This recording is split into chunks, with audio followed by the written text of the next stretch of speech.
శుక్లాంబరధరం విష్ణుం శశివర్ణం చతుర్భుజం ప్రసన్నవదనం ఛాయే సర్వవిఘ్నోపశాంతయే.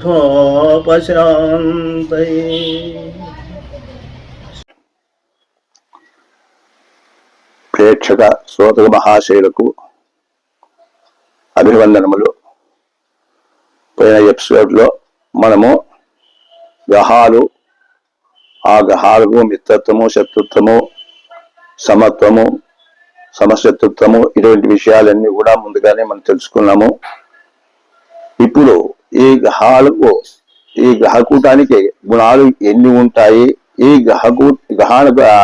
ఈ గ్రహమైత్రి అనేటువంటిది ఎవరికి ప్రాముఖ్యమైంది అనేటువంటి విషయాలు మనము తెలుసుకోవాలా. ఆ తర్వాత ఒక్కొక్క పాయింట్ ఒక్కొక్క దానికి ఏ విధంగా మనము పాయింట్లు వేసుకోవాల్సి వస్తుంది, గుణాలు వేసుకోవాల్సి వస్తుంది అనేది కూడా మనము తెలుసుకున్నాము.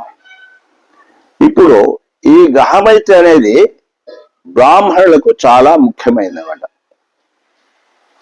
ఈ గ్రహమైత్రి మీద ఆధిపత్యంలో వాళ్ళకు జాతకం సరిపోదు అని చెప్పాలి. ఈ గ్రహమైత్రికి 0 గుణాలు వచ్చినప్పుడే సరిపోదని చెప్పాలి. కానీ అర్ధగుణం వచ్చినా కూడా గుణాలు 18 పైన ఉన్నాయంటే దాన్ని సరిపోదని మనం చెప్పకూడదు. గుణాలు తక్కువ ఉన్నాయి, గ్రహమైత్రి లేదు, గ్రహమైత్రి ఇంతే ఉంది, అర్ధమే ఉంది, ఒకటే ఉంది అనేటువంటి అభిప్రాయాలు చాలా మందిలో ఉంది.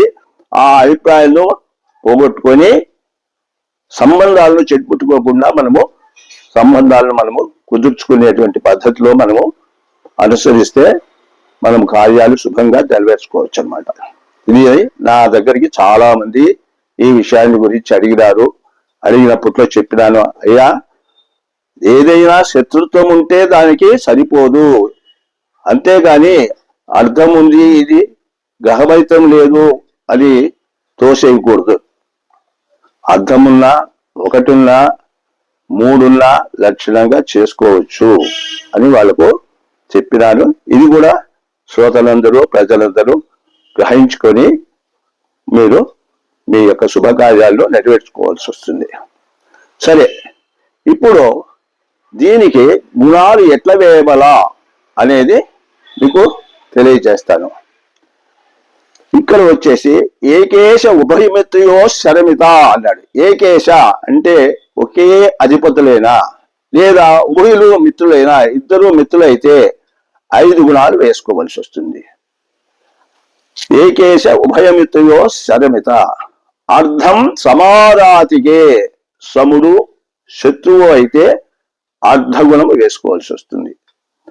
4 సమమిత్రకే, 4 గుణాలు సముడు మిత్రుడు అయినప్పుడు 4 గుణాలు. రిపుహితే భూమిహి. రిపుహితే అంటే శత్రువు మిత్రుడు అయినప్పుడు, శత్రుగ్రహము మిత్రగ్రహము 2 అయినప్పుడు రిపుహితే భూమిహి. ఉదాసే త్రయ. ఇక్కడ ఉదాసే అంటే సములు అనమాట. వాడికి వీడు సముడు, వీడికి వాడు సముడు అటువంటి ఆ పరిస్థితుల్లో వచ్చినప్పుడు 3 గుణాలు వేసుకోవస్తుంది. ఇక వైరం వచ్చినప్పుడు 0. మీకు చెప్పాను ముందుగానే, ముందు ఎపిసోడ్లో శనికి ఎవరెవరు శత్రులు, శుక్రుడికి ఎవరెవరు శత్రులు అనేటువంటి విషయం చెప్పినాను. మరి మీరు ఆ పట్టీలో, ఆ పంచాంగంలో ఉన్నటువంటి ఆ పట్టీని మీరు చూస్తే సములు ఎవరు, శత్రువు లేరు అనేటువంటి విషయాలు, సమశత్రువు లేనటువంటి విషయాలన్నీ కూడా మీకు తెలుస్తాయి. దానిని అనుసరించి మీరు గుణాలు వేసుకోవాల్సి వస్తుంది అన్నమాట. ఈ విధంగా ఈ గ్రహమైత్రికి గుణాలు వేసేటువంటి పద్ధతిని మనము బాగా ఆలోచించి చేసుకోవాల్సి వస్తుంది. ముఖ్యంగా బ్రాహ్మణులకు ఇది అవసరమైంది. 25, 30 గుణాలు వచ్చినా కూడా శత్రుత్వం, గ్రహాలకు శత్రుత్వం ఉంది అంటే 0 పాయింట్లు వచ్చినాయంటే వాళ్లకు కూడదు. చివరకు అర్ధ పాయింట్ వచ్చి 18 గుణాల పైన ఉండి జాతకంలో దోషాలు లేకుండా ఉన్నప్పుడు అవి చూచుకొని లక్షణంగా మీరు మీ యొక్క శుభకార్యాలు నెరవేర్చుకుంటారని ఆశిస్తూ ఈ యొక్క గ్రహమైత్రి గురించి మీకు తెలియజేసినాను. అందుకు మీరందరూ కూడా బాగా ఆలోచించి ముందుకు పోవాల్సిందిగా మరీ తెలియజేస్తున్నాను. ఓం స్వస్తి.